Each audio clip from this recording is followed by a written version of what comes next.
How do I import my own JDM car? Now, this is a question that I've gotten a million times, whether it be in the comments of my posts or in my DMs. So today, I'm finally making a video telling you guys how to import your own JDM car. Now, I get my cars off Japanese auctions, which is awesome. It can lead to great deals. It can lead to some really fun stories, but it can also be risky and it can be confusing. So the point of today's video is to kind of break it down for you guys so you can import one yourself and kind of use this video as a guide for when you decide to import one. So for credibility's sake, I'm going to teach you guys the exact method that I use to import my R34 as well as my R33 and a couple other cars, either cars that I've brought over to sell or cars that I've imported for others. So this is the exact steps that I use to import multiple different JDM cars. And full disclosure, I live in Las Vegas, Nevada. It's not the easiest place to register an importing car in, but it's absolutely not the hardest. So you want to make sure to do research ahead of time to figure out the laws because it varies state by state. So do your research ahead of time, but the steps should be pretty similar no matter where you are. Step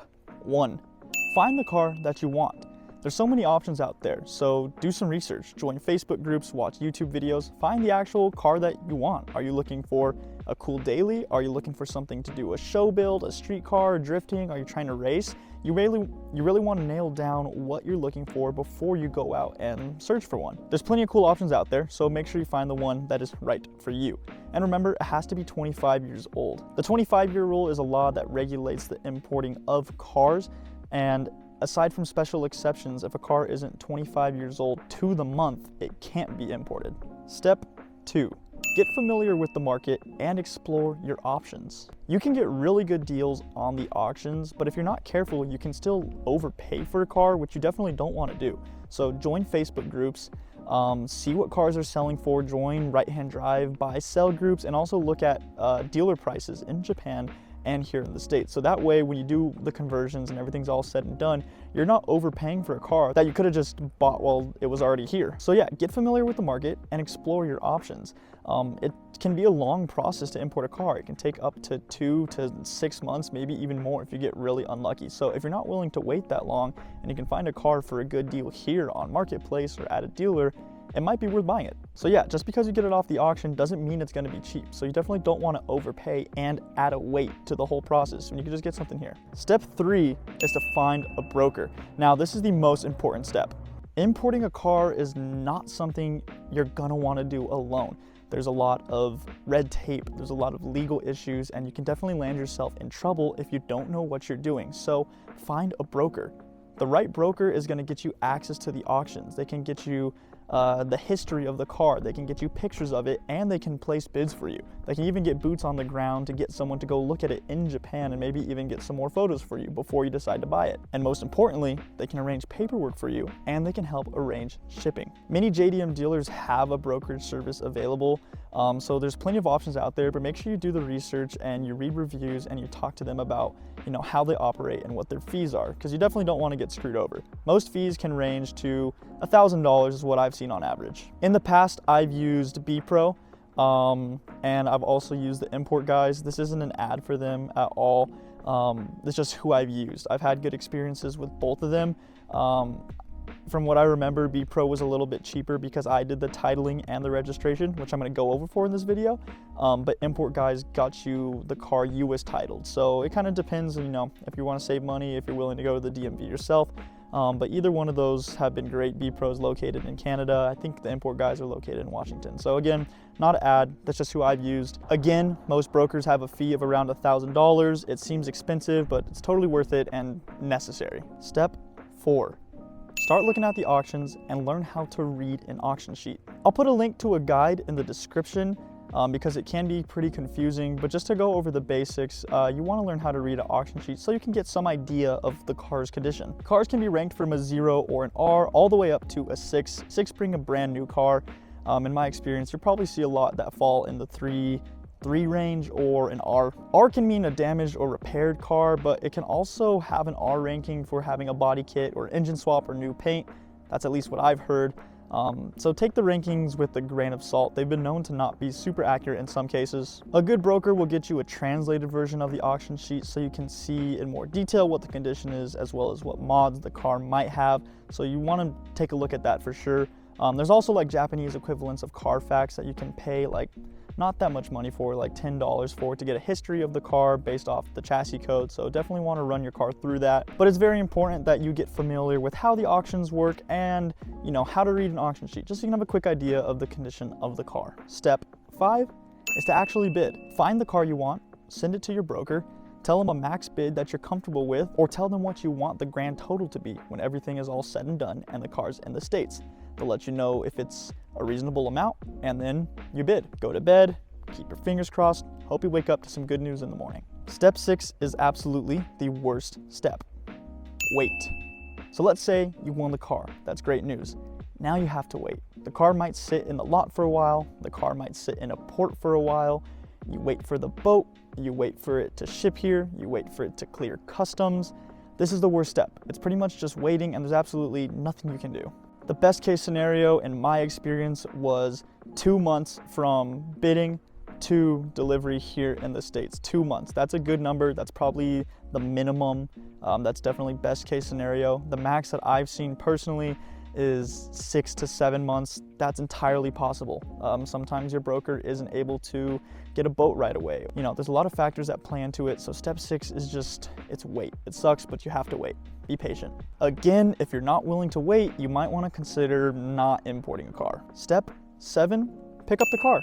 Once it's arrived and once it's cleared customs, you should be good to pick it up. A good broker will let you know once it's cleared customs and once you're clear to go grab it, and you can either arrange a shipping company to go pick it up from the port, or you can get it yourself depending where you're located. So step 7's fun, you get to pick it up. Step 8, get a VIN inspection at the DMV. Now this step might be a little more relevant to me because I live in Nevada, but I'm gonna include it in the video because I think other states do this as well. So you need a VIN inspection. Here they're gonna look at all your import papers and they're gonna turn your chassis code into a VIN number so you can actually register the car. I register my cars as a classic, which means I can't drive them over 5,000 miles a year, but the trade-off is I get a smog exemption and I don't have to pass smog. Now, most JDM cars, as far as I know, don't have an OBD2 port, which means you can't smog them regular. So if you're looking to not register the car as a classic, you have to get it smogged manually, where they kind of snake through the exhaust system.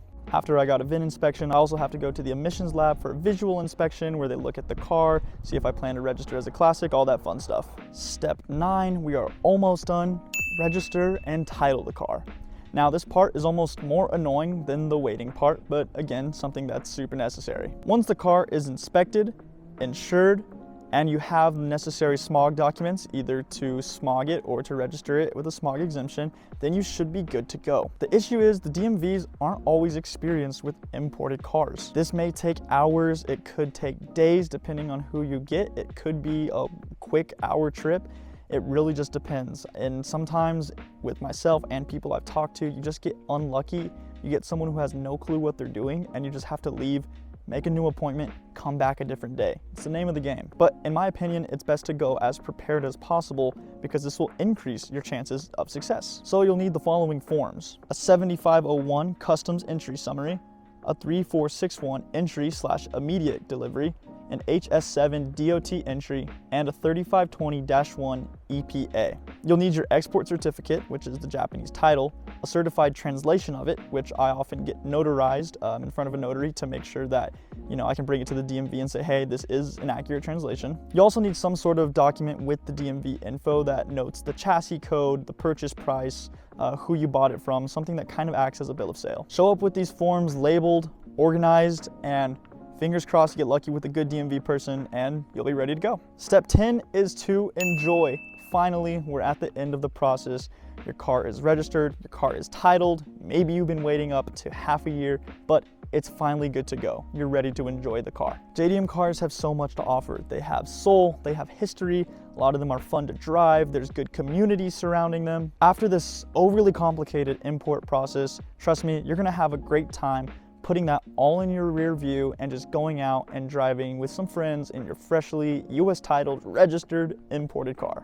So, overview of importing your car from a Japanese auction. The pros: you get good deals. You can find these cars often for even half of what they're selling for in the States. And it's a fun process. It's always cool to be the first US owner. You can find cool builds with authentic parts or blank canvases that are ready for you to build. If you like a car that's super niche and not really imported, there's an abundance of them that you can bring over and have a super unique car. The cons?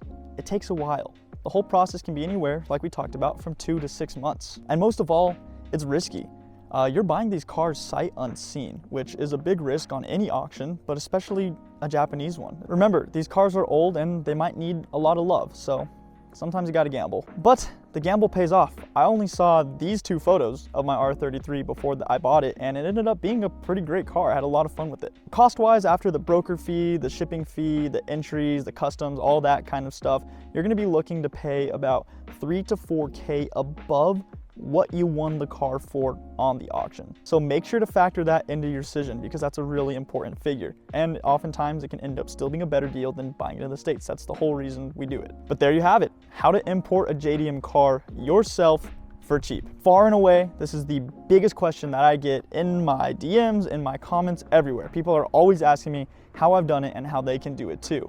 And it's a lot of info to just text back to people. So I decided to make this video so I can send it to whoever asks those questions and hopefully give you guys some more insight on how to do it yourself and let you know how I got these awesome cars for such great prices. Trust me, you don't need a lot of money to do this. You don't have to be rich to get your hands on an R34 or an S14. I mean, we got these cars for great deals. So definitely it's a gamble, but it's fun. And if you know what you're doing, the process is that much less scary. So that's why I made this video. I want to make it less scary for people. And I'm not looking to gatekeep anything either. There was a time where maybe I didn't want to tell people how I got these great cars, but the truth is that information is all over the internet, and I want to put it in a nice, concise video for you guys so you can use this as a reference when you decide to import your own cars. I mean, it's always more fun to build a community and get more people involved in such an awesome car culture. So that's why I wanted to make this video as well. So if this video has helped you in any way, I know it was a lot of talking, but it's supposed to be an informational video.